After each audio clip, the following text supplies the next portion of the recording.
Assalamualaikum warahmatullahi wabarakatuh. Kepada anda yang menonton video ini, saya doakan anda kaya dan berjaya. Saya doakan Allah permudahkan hidup anda dalam kehidupan anda di dunia dan di akhirat. Mudah-mudahan kita semua dimasukkan ke dalam syurga tanpa dihisap, insya-Allah. Tuan-tuan dan puan-puan, tujuan saya buat video ini adalah untuk saya nak berkongsi dengan anda satu pengalaman menarik yang baru saya lalui baru-baru ini, agar apa yang saya lalui ini sedikit sebanyak dapat memberi manfaat kepada kita semua. Okey, cerita dia macam ni. Saya ada seorang kawan ni seorang Cina, dan saya kawan baik dengan dia sejak 9 tahun yang lepas. Alright.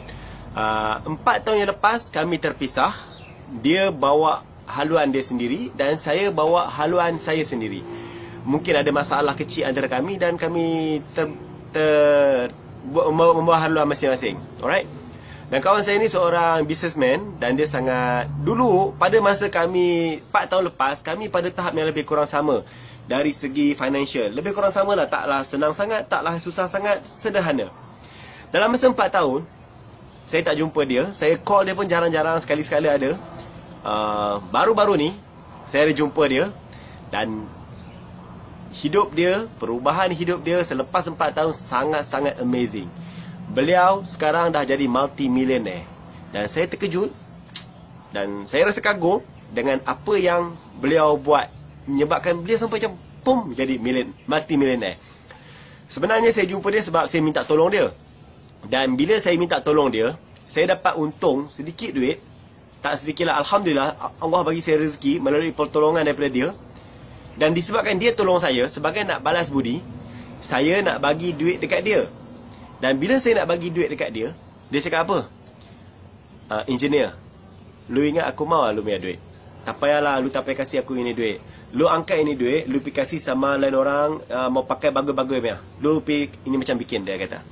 Saya pun cakap macam ni lah. Dia baik dengan mak saya. Saya bagi tahu dia, nama dia contohlah Acong lah. Sebab tak nak guna nama sebenar, saya cakap Acong lah. Lu pun baik sama-sama mak, saya pun baik sama mak. Sekarang ini macam lah. Ini duit saya kasih sama mak, kasih dia pergi umrah, pergi Mekah, pergi Kaabah.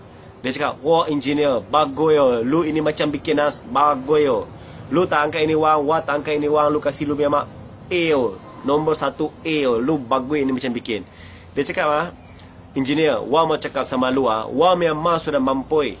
Sekarang wah tak boleh bikin apa lagi sama mak. Lu punya mak lagi ada. Kalau lu mau hidup cinang lu mau hidup kaya, lu mau jaga lu punya mak. Mak nombor 1, dia cakap. Sebab apa? Lu bikin sikit sama mak dia kasih doa, cepat-cepat doa barang itu sampai sama lu.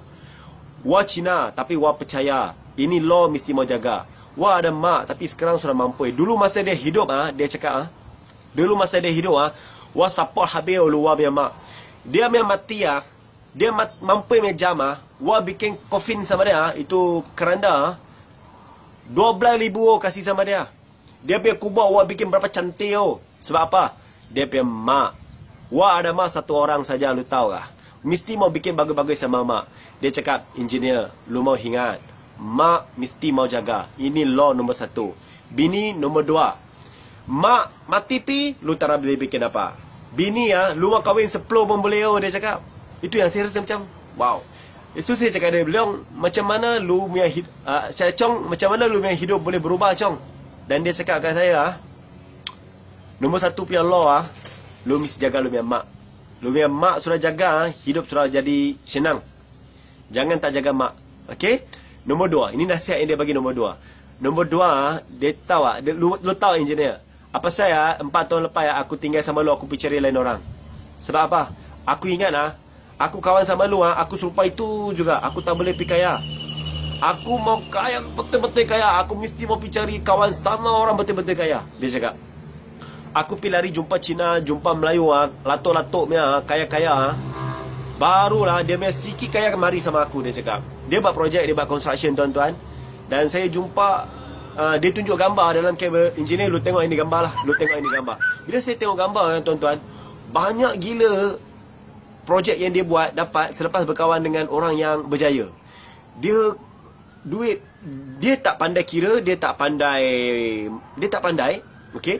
Dia tak pandai baca, dia tak pandai baca, dia tak pandai menulis, dan dia hanya tahu mengira saja.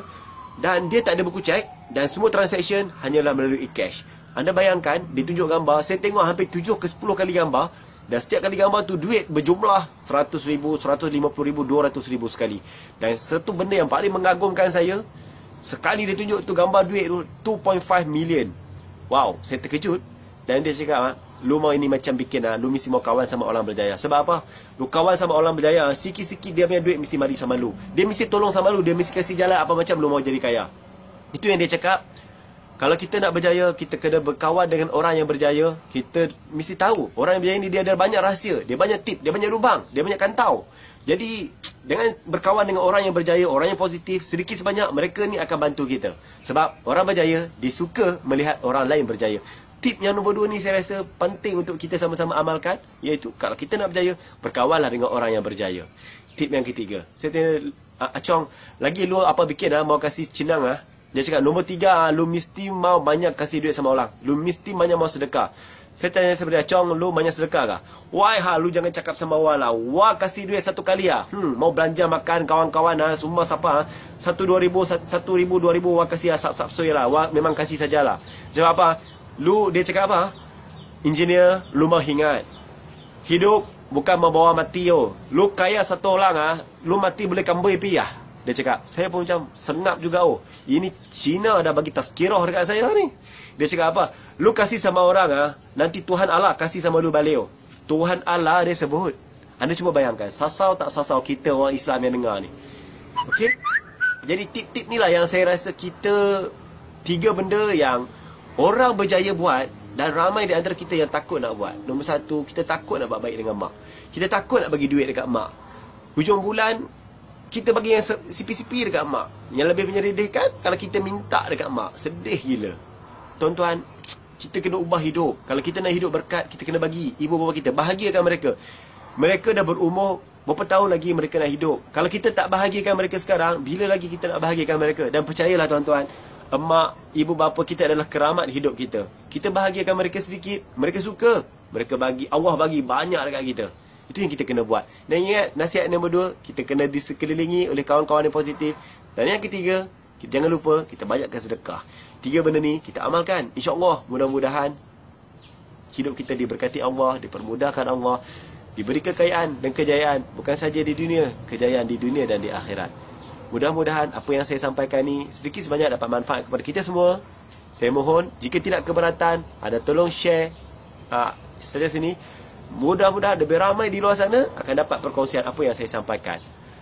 Saya doakan ada kaya yang berjaya. Mudah-mudahan hidup kita diberkati Allah. Assalamualaikum warahmatullahi wabarakatuh.